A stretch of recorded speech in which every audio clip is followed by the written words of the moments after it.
Good morning student. तो आज हम पढ़ेंगे एंजाइम कैटालिसिस के बारे में। एंजाइम कैटालिसिस होता क्या है? Enzymes are the complex nitrous organic compound. Enzyme क्या होते हैं? कॉम्प्लेक्स नाइट्रियस ऑर्गेनिक कंपाउंड होते हैं हमारे, ठीक है, which are produced by living plants and animals. और ये जो एंजाइम है ये कौन बनाता है? लिविंग प्लांट्स और लिविंग एनिमल्स बनाते हैं। They are actually protein molecules, और इन एंजाइम्स को हम क्या बोलते हैं? प्रोटीन मॉलिक्यूल्स बोलते हैं, जिनका मॉलिक्यूलर मास क्या होता है? हाई होता है। And form colloidal solution in water, और सॉल्यूशन के अगर हम पानी के अंदर इनका सॉल्यूशन ले ले तो ये कोलाइड्स बनाते हैं, ठीक है। There are very effective catalyst, ये बहुत ही अच्छे कैटालिस्ट होते हैं, ठीक है। कैटालाइज द न्यूमरस रिएक्शन, बहुत सारे रिएक्शंस को ये कैटालाइज कर सकते हैं, नहीं बहुत उनकी रिएक्शन रेट ऑफ रिएक्शन को फास्ट कर सकते हैं, specially Dooj connected with the natural process, क्योंकि ये किसके साथ कनेक्ट है? नेचुरल प्रोसेसेस के साथ कनेक्ट है, ठीक है। Numerous reaction that occur in the bodies of animal and plant to maintain the life process are catalysed by the enzyme. जितनी भी रिएक्शंस हैं जो प्लांट्स, लिविंग प्लांट्स और एनिमल्स के बॉडी के अंदर हो रही हैं, जो लाइफ प्रोसेस को बनाए रखते हैं, जैसे कि रेस्पिरेशन, डाइजेशन, ठीक है, एक्सक्रिएशन वगैरह जितनी भी हैं, तो इसमें ये जो प्रोसेस होते हैं इनको फास्ट किससे किया जाता है? एंजाइम की हेल्प से किया जाता है। Enzymes are term as biochemical catalyst, और इसीलिए एंजाइम को हम क्या कहते हैं? बायोकेमिकल कैटालिस्ट भी बोलते हैं, ठीक है। And the phenomena is known as the biochemical catalysis, और इसी फिनोमिना को हम क्या कहेंगे? बायोकेमिकल कैटालिसिस कहेंगे, ठीक है। Many enzyme has been obtain in pure crystalline state from the living cells, इन्हें हम क्रिस्टलाइन स्टेट में ऑब्टेन कर सकते हैं, कहाँ से? लिविंग सेल से ऑब्टेन कर सकते हैं। However first enzyme were synthesise in the laboratory, सबसे पहला जो एंजाइम है 1969 के अंदर लैब में सिंथेसाइज किया गया था। And following are the some example of enzyme catalyst reaction, कुछ आपके एग्जांपल हैं एंजाइम कैटालिस्ट रिएक्शंस के। फर्स्ट है इन्वर्स ऑफ शुगर केन, जो शुगर केन है उसका इन्वर्जन करना, ठीक है। इन्वर्टाइज एंजाइम को हम यूज़ करते हैं to convert the sugar cane into glucose and fructose, जिससे शुगर केन का जो जूस है वो ग्लूकोज, ठीक है, एंड फ्रक्टोज को में कन्वर्ट हो जाता है, जिसे हम यूज़ करते हैं, ठीक है। तो शुगर केन जो है वो कितना होता है? C12H22O11, जो इसको हम क्या करते हैं?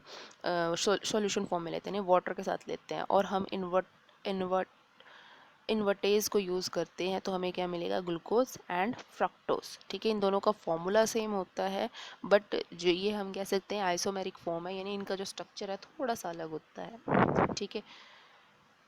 नेक्स्ट है हमारे पास inversion of glucose into ethyl alcohol. Ethyl alcohol का कन्वर्जन कर दो किसके अंदर? ग्लूकोज से इथाइल अल्कोहल में कन्वर्जन करने के लिए हम क्या यूज़ करते हैं? एंजाइम का यूज़ करते हैं, ठीक है। तो यहाँ कौन सा एंजाइम है? जाइमेज एंजाइम जो है वो क्या करता है? ग्लूकोज को इथाइल अल्कोहल के अंदर बदल देता है, और साथ साथ कहता है कार्बन डाइऑक्साइड गैस देता है, ठीक है। इसमें से एक आपका CO2 निकल जाएगा, और आपके पास क्या रह जाएगा? C2H5OH, ठीक है। नेक्स्ट है conversion of starch into maltose. Maltose भी एक तरह से आपका शुगर का ही कंपोनेंट होता है, ठीक है। ये शुगर का ही टाइप है हमारे पास। स्टार्च को माल्टोज के अंदर कन्वर्ट करना, ये आपको पता है हमारे माउथ के अंदर होती है ये रिएक्शन, ठीक है, जहाँ पर हमारा जो हमारे जो स्लाइवा के अंदर जो होता है एंजाइम, ठीक है, वो क्या करता है? स्टार जो भी होता है हमारे फूड के अंदर उसको किस में कन्वर्ट करता है? माल्टोज के अंदर करता है, ठीक है, छोटे छोटे ग्लोब्यूल्स में कन्वर्ट करता है। ये क्या कह रहे हैं? The digest enzyme convert starch into maltose. Starch का जो फॉर्मूला है वो क्या होता है हमारे पास? C6H10O5 एन टाइम्स, ठीक है। ये एन हमारे डिपेंड करता है हम कितना क्वांटिटी में किसी फूड को ले रहे हैं, ठीक है। और इसमें वाटर मॉलिक्यूल भी एन होते हैं, क्योंकि हमें नहीं पता कितने वाटर मॉलिक्यूल्स होंगे, ठीक है, वो फूड की क्वांटिटी के ऊपर डिपेंड करता है। तो ये आपका जो एंजाइम है ये क्या कर देगा? माल्टोज में कन्वर्ट कर देगा। माल्टोज का फॉर्मूला क्या होता है? C12H22O11 एन टाइम्स, ठीक है। नेक्स्ट है conversion of maltose into sugar. और कन्वर्जन जो माल्टोज है हमारे जैसे स्टमक के अंदर आता है, हम सब जानते हैं हमारे स्टमक के अंदर आते आते जो माल्टोज है वो किस पे कन्वर्ट होने लगता है, शुगर के अंदर कन्वर्ट करने लगता है।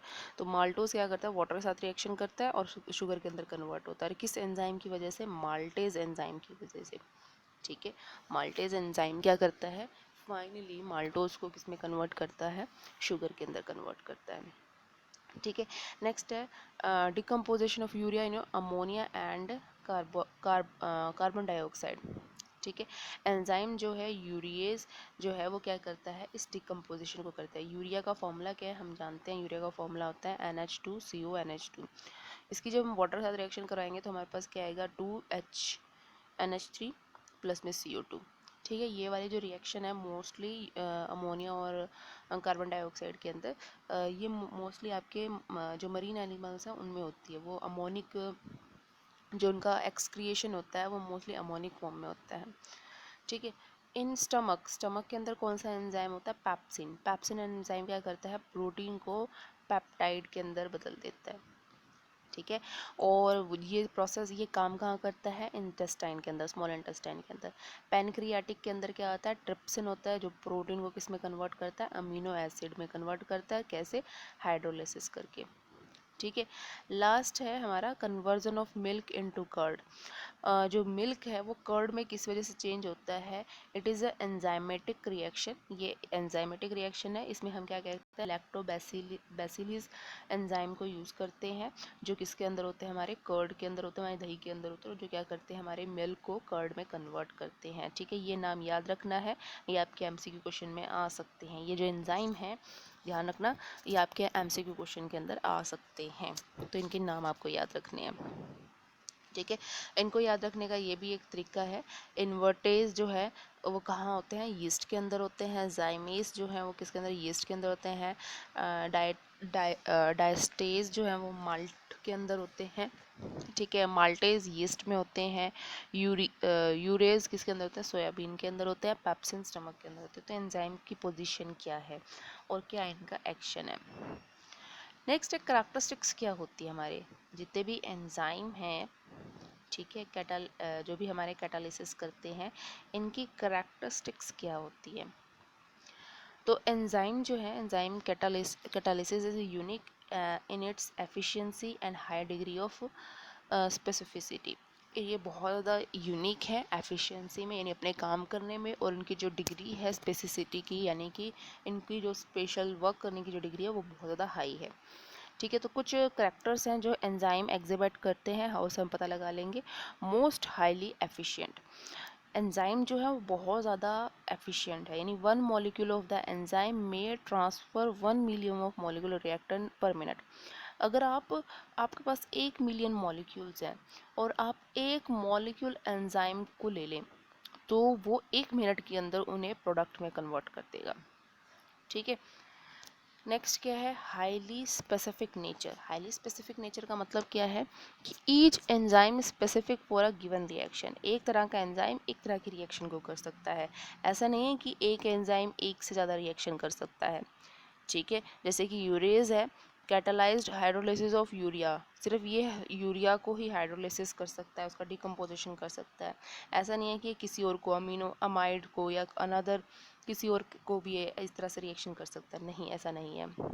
ठीक है, नेक्स्ट है highly active under the optimum temperature. Optimum temperature के अंदर ये हाईली, यानी किसी गिवन रेंज ऑफ टेम्परेचर अगर आप उसको प्रोवाइड कर ले तो बहुत ज़्यादा फास्टली होता है। जैसे कि ये क्या कह रहा है, rate of enzyme reaction become maximum at a definite temperature called the optimum temperature.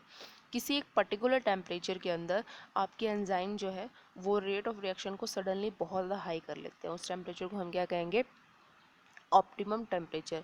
On the other side, और कुछ कई बार क्या होता है दूसरी तरफ की ऑप्टिमम टेम्परेचर के ऊपर एंजाइम की जो एक्टिविटी है वो सबसे लो हो जाती है।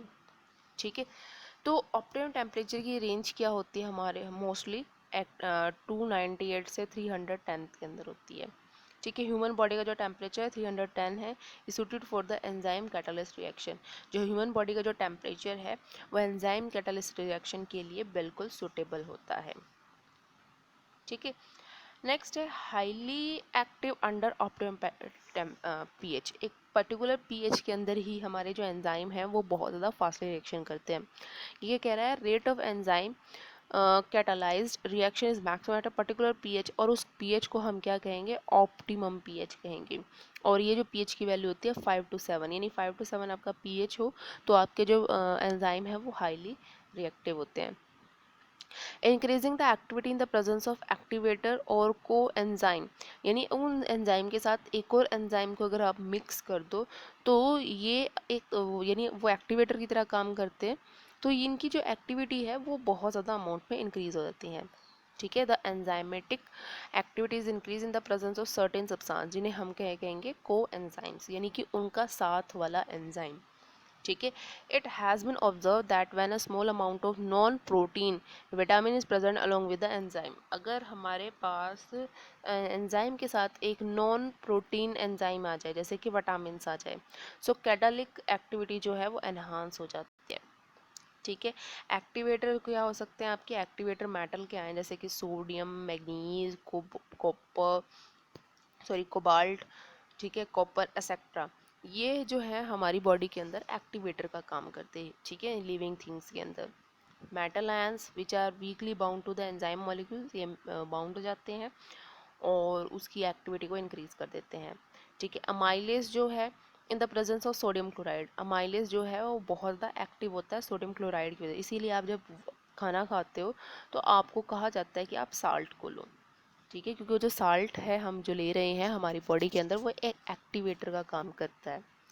ठीक है, नेक्स्ट है इन्फ्लुएंस ऑफ द इनहेबिटर और द पॉइजनस। अब जो इनहेबिटर होते हैं वो आपको पता है इनहेबिटर क्या करते हैं, रेट ऑफ रिएक्शन को डिक्रीज कर देते हैं, पॉइजनस भी क्या करते हैं, एक्टिविटी को डिक्रीज कर देते हैं।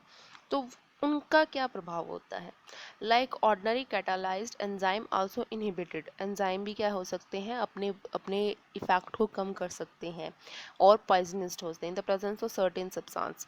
ठीक है, और ये क्या होते हैं, the inhibitor and poisons interact with the active functional group, ये क्या करेंगे, वहाँ पे जो भी एक्टिव फंक्शनल ग्रुप होता है उसमें इंटरप्शन क्रिएट करेंगे। ठीक है, ऑन द एंजाइम सरफेस, और एंजाइम सरफेस के ऊपर, एंड उसकी जो एक्टिव रिएक्टिविटी है, एक्टिविटी उसको डिक्रीज कर देंगे और कम टाइम्स तो उसको कम्प्लीटली ख़त्म ही कर देते हैं। ठीक है, use of many drugs is related to action, बहुत सारे ड्रग्स हैं जो क्या कर सकते हैं, एंजाइम को इनहेबिटर कर सकते हैं in the body, human body के अंदर हम अगर हम किसी पर्टिकुलर टाइप का ड्रग्स ले लें तो एंजाइम की वर्किंग को क्या कर सकता है, वो स्टॉप कर सकता है। ठीक है, तो ये थे आपकी करैक्टरिस्टिक्स किसके, एंजाइम की, जितने भी हैं हमारे एंजाइम कैटालिसिस की, इम्पॉर्टेंट है ये। नेक्स्ट है हमारे पास mechanism, mechanism of enzyme catalyst, enzyme catalyst किस तरह से काम करते हैं। There are a number of cavity present on the surface of colloid particles, colloid particles जो होते हैं एंजाइम के, उनके सरफेस के ऊपर क्या होती है, बहुत सारी कैविटीज होती हैं। ठीक है, and these cavities are the characteristic shape and process active, ये जो है कैविटी है ये पर्टिकुलर शेप की होती है, यानी इनकी शेप कॉमन होती है किसी पर्टिकुलर मॉलिक्यूल के लिए, एंड पोजेस एक्टिव ग्रुप, और इसके अंदर कुछ एक्टिव ग्रुप्स होते हैं जैसे कि NH2, COOH, SH, OH etcetera, these are actually the active, actual में ये क्या होते हैं, एक्टिव सेंटर होते हैं on the surface of enzyme particle, enzyme particle के सरफेस के ऊपर, the molecules of the reactant substance which have complementary shape, उनकी जो शेप है उसके जस्ट अपोजिट होगी, फिट इनटू दिस कैविटी, इस कैविटी के अंदर फिट हो जाएंगे, एंड की इनटू अ लॉक, और किस में कन्वर्ट हो जाएंगे, एक तरह के लॉक के अंदर। ठीक है, जैसे की के अंदर लॉक होती है, on the amount of the presence of active group an activated complex is formed, active group की वजह से उनके बीच में एक कॉम्प्लेक्स बनेगा activated, which then compost final yield the product, और ये आप बाद में ये टूट कर हमें क्या देंगे, प्रोडक्ट देंगे फाइनल। जैसे कि आप कह सकते हो कि ये हमारे पास एंजाइम है, ये हमारे पास रिएक्टेंट है, ये इसके अंदर क्या हो गया, लॉक हो गया है की तरह। ठीक है, और बाद में ये क्या कर बना देगा, इसका सुटेबल प्रोडक्ट बनाकर ये की इससे अलग हो जाएगी और हमें क्या मिल जाएगा, प्रोडक्ट मिल जाएगा। यानी कि एंजाइम प्लस में रिएक्टेंट या सब्सट्रेट इज इक्वल्स टू एक इंटरमीडिएट स्टेट और फाइनली हमें क्या मिलेगा, एंजाइम प्लस प्रोडक्ट मिलेगा। तो ये मैकेनिज्म होता है इसका, ठीक है, किस तरह से ये काम करता है। Thus the enzyme catalyse reaction में be consider to be proceed in 2 step. हम मान सकते हैं ये 2 स्टेप में होती है। सबसे पहले स्टेप में क्या होता है, हमारी binding of enzyme to substrate, substrate यानी रिएक्टेंट के साथ binding to form a active complex, ताकि वो क्या बना सके, एक्टिव कॉम्प्लेक्स बना सके, यानी कि E+S is equals to ES positive. Second second step में क्या होता है, decomposition of active complex to form product. ये जो भी एक्टिव कॉम्प्लेक्स है ये क्या होगा, डिकम्पोज होगा और क्या देगा हमें, सब एंजाइम प्लस प्रोडक्ट को देगा, ठीक है। तो ये आपका मेन मैकेनिज्म है जो भी पूरा प्रोसेस होता है। कैटालिस्ट इन इंडस्ट्रीज, कैटालिस्ट को इंडस्ट्रीज में कहाँ कहाँ यूज़ किया जाता है, तो वो आपको इस टेबल के अंदर बता देंगे कि कहाँ कहाँ किस टाइप के कैटालिस्ट को यूज़ किया जाता है। जैसे कि हम जानते हैं हार्बर प्रोसेस होता है, उसमें अमोनिया बनाने के लिए हम यूज़ करते हैं। फाइनली डिवाइड आयरन, आयरन को हम यूज़ करते हैं और मोलिब्डेनम को हम यूज़ करते हैं इस कंडीशन के ऊपर।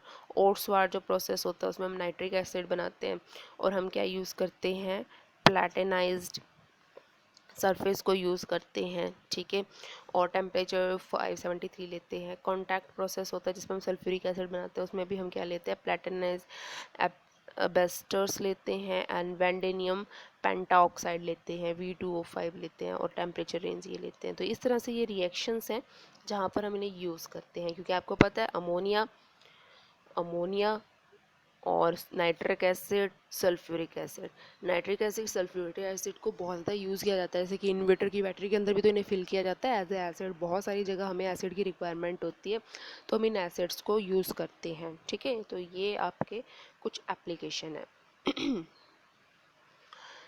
नेक्स्ट है कोलाइड्स। नेक्स्ट टॉपिक हमारा क्या है, कोलाइड्स। कोलाइड्स होते क्या हैं, तो जैसा कि हमने चैप्टर सेकंड में पढ़ा था, सॉल्यूशन हमारे क्या होते हैं, होमोजीनियस सिस्टम के सॉल्यूशन जो है are homogeneous system and we also know that the sand in water when stirred gives a suspension. अगर हम सैंड को पानी के अंदर, मिट्टी को आप डिज़ोल्व कर दो, उसको स्टेयर करते जाओ, तो वहाँ पर जो मिट्टी के पार्टिकल्स हैं वो वाटर के अंदर क्या हो जाएंगे, सस्पेंड हो जाएंगे, ठीक है, काफ़ी समय तक बने रहेंगे। लेकिन जैसे जैसे टाइम बढ़ता जाएगा तो वो स्लोली स्लोली क्या होते जाएंगे, सेटल होते जाएंगे। Between the two extreme expansion suspension and the solution we come in a large group of system.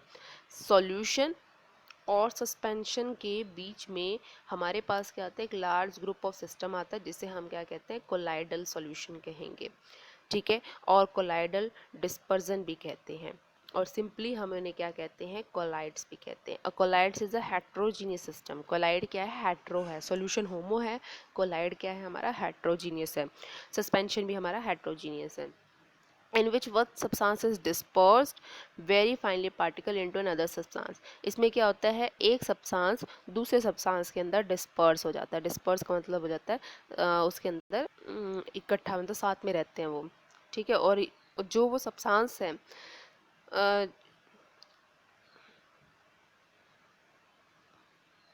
जिस सब्सटेंस के अनदर अनदर सब्सटेंस जाते हैं तो उस सब्सटेंस को तो क्या कहेंगे हम, फेस। जिस सब्सटेंस से जाएंगे उसको तो हम कहेंगे फेस, और जिसके अंदर जाएंगे उसे हम क्या कहेंगे, मीडियम कहेंगे, ठीक है। तो यहाँ पे डिस्पर्स फेस और डिस्पर्स मीडियम आपको ध्यान रखने हैं। The essential difference between the solution and colloidal is that the size of particle.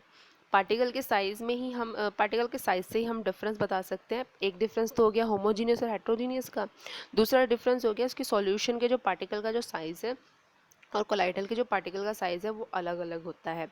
While in a solution the constituent particles are ion and small molecule. जो सॉल्यूशन है उसके अंदर क्या होते हैं, आयंस होते हैं और छोटे मॉलिक्यूल्स होते हैं। लेकिन कोलाइड के अंदर जो डिस्पर्स फेस होता है में कंसिस्ट ऑफ ए पार्टिकल और सिंगल माइक्रो पार्टिकल्स, यानी कि आप कह सकते हो प्रोटीन सिंथेटिक पॉलीमर्स होते हैं, यानी कि उनका जो साइज़ है वो लार्ज होता है, ठीक है। तो आप कह सकते हैं कि जो कोलाइड के पार्टिकल्स का जो साइज है वो बहुत ज़्यादा बड़ा होता है as compare to solution particles. ठीक है। और हम कह सकते हैं सिंपल मॉलिक्यूल से ज़्यादा, but small small enough to suspended, लेकिन जो सस्पेंशन पार्टिकल्स हैं उनके कंपैरिजन में स्मॉल होता है। तो आपको पता चल गया, सबसे स्मॉल साइज होता है सॉल्यूशन का, उसके बाद होता है हमारे कोलाइडल का, और सबसे ज़्यादा होता है सस्पेंशन के पार्टिकल्स का। ठीक है। और कितना हो सकता है, रेंज जो है डायमीटर की वो हो सकती है 1 से लेके 1000 नैनोमीटर तक। ठीक है। 1 मीटर से लेके 1 नैनोमीटर से लेके 1000 नैनोमीटर। 1 नैनोमीटर का मतलब 10⁻⁹ से 10⁻⁶ मीटर तक की इनकी डायमीटर हो सकती है। Colloidal particles have a numbers surface area per unit mass. उनके अंदर सरफेस एरिया ज़्यादा होता है and result in their small size, जो उनके छोटे छोटे साइज के अंदर बनता है। Consider a cube of 1 side. अगर हम मान ले एक क्यूब है, ठीक है, और इस क्यूब की जो साइड है वो 1 मीटर की है, तो उसका जो सरफेस एरिया होगा वो कितना होगा, 6 मीटर स्क्वायर होगा। ठीक है। If we divided into 10⁻12 cube, अगर हम इसी क्यूब को 10⁻12 छोटे छोटे क्यूब में डिवाइड करते, so there would be the size large colloidal particles, जो उनका साइज है वो किसके बराबर होगा, कोलाइडल पार्टिकल्स के बराबर होगा। एंड टोटल सरफेस एरिया, अब इस केस में जो टोटल सरफेस एरिया आएगा वो कितना आएगा, 60,000 सेंटीमीटर स्क्वायर, यानी कि 6 मीटर स्क्वायर के बराबर। तो इस तरह से हम कह सकते हैं। अच्छा, डिवाइड करने से आप सोच रहे होंगे कैसे आएगा। तो पहले तो सरफेस एरिया सिर्फ आप कह सकते हो कि हमें ये प्रोवाइड कर, लेकिन अब वो छोटा पार्टिकल्स है, उसके साइड वाले सरफेस प्रोवाइड करेंगे। ठीक है। यानी कि जो इनर वाले थे वो पहले काउंट नहीं हो रहे थे, लेकिन अब इनर वाले भी काउंट होंगे, तो सरफेस एरिया लार्ज हो जाता है। ठीक है। ध्यान रखना, जब आप एक बड़ा ब्लॉक ले रहे हो तो उसका सरफेस एरिया कम है, लेकिन अगर आप उसको छोटा छोटा डिवाइड कर रहे हो तो उसके अंदर का जो वॉल्यूम भी है वो भी सरफेस एरिया के अंदर काउंट हो रहा है। तो जैसे हम क्या कहेंगे, सरफेस एरिया हमारा क्या है, लार्ज हो रहा है। ठीक है। This enormous surface area lead some special property of colloid, और इस वजह से हमारे जो कोलाइड्स की जो प्रॉपर्टी है वो स्पेशल बनती। ठीक है। नेक्स्ट है क्लासिफिकेशन ऑफ कोलाइड्स। कोलाइड्स को हम कैसे क्लासिफाइड करते हैं, colloids are classified on the basis of following criteria. कौन कौन से कौन कौन से हैं, फिजिकल स्टेट। ठीक है, कि फिजिकल स्टेट क्या है, डिस्पर्स फेज और डिस्पर्स मीडियम की, यानी वो सॉलिड स्टेट के अंदर, लिक्विड स्टेट के अंदर, गैसेस स्टेट के अंदर है। सेकंड है नेचर ऑफ इंटरमीडिएट, कि जो उनका इंटरमीडिएट बना है डिस्पर्स फेज और डिस्पर्स मीडियम का वो कैसा है। एंड टाइप ऑफ पार्टिकल्स, कि डिस्पर्स फेज के जो पार्टिकल्स हैं उनका टाइप कैसा है, इसी वजह से हम उन्हें क्या करते हैं, डिफाइन करते हैं अनदर क्लास के अंदर। ठीक है। नेक्स्ट है classification based on the physical state. Physical state के बेसिस पे है ये क्लासिफिकेशन, ये आपने 9th क्लास में भी पढ़ रखा है। Depending on whether the disperse phase and disperse medium, solid liquid and gas. ठीक है। 8 टाइप्स ऑफ कोलाइड सिस्टम, अगर हम सॉलिड लिक्विड गैस के अकॉर्डिंग इनकी क्लासिफिकेशन करें तो हमारे पास 8 तरह के कोलाइडल सिस्टम पॉसिबल होंगे।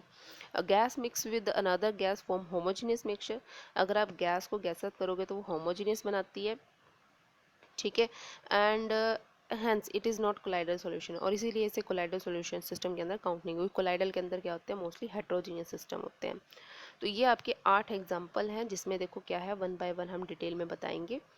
सॉलिड भी आपका डिस्पर्स फेज और डिस्पर्स मीडियम भी सॉलिड है, तो इसके है सॉलिड सोल, जैसे कि आपके कुछ कलर्ड ग्लास, जैम स्टोन्स, ये इसके एग्जाम्पल हैं। ठीक है।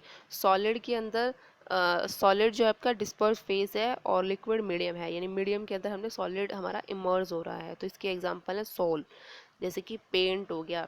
सेल का जो फ्लूइड है हमारी बॉडी के अंदर, सेल फ्लूइड है, ये भी हमारा क्या है, आपका इसका सोल का टाइप है। सेकंड है सॉल्यूशन, सॉलिड हमारा क्या है, फेज है, और गैस क्या है, मीडियम है। गैस के अंदर सॉलिड सस्पेंड हो रही है, जा रही है, तो ये किसका एग्जांपल है, एरोसॉल। इसका एग्जांपल है स्मोक एंड डस्ट। डस्ट में क्या होता है, हवा होती है, हवा के अंदर इस तरह से डस्ट के पार्टिकल सस्पेंड होते हैं। नेक्स्ट है लिक्विड सॉलिड। सॉलिड के अंदर लिक्विड एंटर कर रहा है, तो इसके एग्जांपल हैं जेल। जितने भी चीज़ है, बटर हैं, जेलीज हैं, ये किसके एग्जांपल हैं, आपके जेल के एग्जांपल हैं।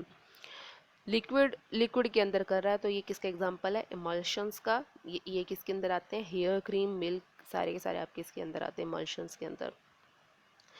आपके गैस के अंदर लिक्विड जा रही है, तो ये एरोसोल के एग्जाम्पल हैं। देखो ये भी एरोसोल है और ये भी एरोसोल है, ठीक है। एरोसोल के एग्जाम्पल हैं, इसके एग्जाम्पल हैं आपके मिस्ट, क्लाउड। क्लाउड में क्या होता है, हवा होती है और हवा के अंदर एयर के लिक्विड के मॉलिक्यूल्स एंटर करते हैं। स्प्रे हो गया, आपके फोग हो गया, ये किसके एग्जाम्पल हैं, एरोसोल के एग्जाम्पल हैं। गैस आपकी सॉलिड के अंदर एंटर कर रही है तो इसे हम क्या कहेंगे, सॉलिड सॉल्यूशन कहेंगे। जितने भी आपके फोम रबड़ हैं, ठीक है, फॉर्मिक स्टोन्स, फॉर्माइज स्टोन्स हैं, ये सारे के सारे आपके क्या हैं, इसके एग्जाम्पल हैं सॉलिड सॉल्ट के। गैस लिक्विड के अंदर एंटर कर रही है तो ये किसका एग्जाम्पल है, फोम का एग्जाम्पल है। जितने भी सोप के लीदर हैं, लीदर लेथर बनते हैं आपके, लेथर, जैसे कि आप सोप को यूज़ कर रहे हो तो वो फोम सा बनता है आपका, ठीक है। जितने भी विस्पर्ड क्रीम्स हैं, फोर्थ हैं आपके यानी झाग हैं, ये सारे के सारे किसके एग्जाम्पल हैं आपके, लिक्विड, मीडियम, इन गैस, डिस्पर फेज, ठीक है। तो ये 8 आपके टाइप हैं, ये आपको याद रखने हैं, ये एग्जाम्पल याद रखने हैं क्योंकि ये एग्जाम्पल एग्जाम में पूछे जाते हैं आपसे। और इसके अंदर कौन सा डिस्पर्स फेज और कौन सा डिस्पर्स मीडियम है ये आपसे पूछा जाता है, ठीक है। तो आज हम यहीं पे छोड़ रहे हैं, इतना ही हम करेंगे, बाकी हम नेक्स्ट लेक्चर में करेंगे। तो आज के लिए इतना काफ़ी है।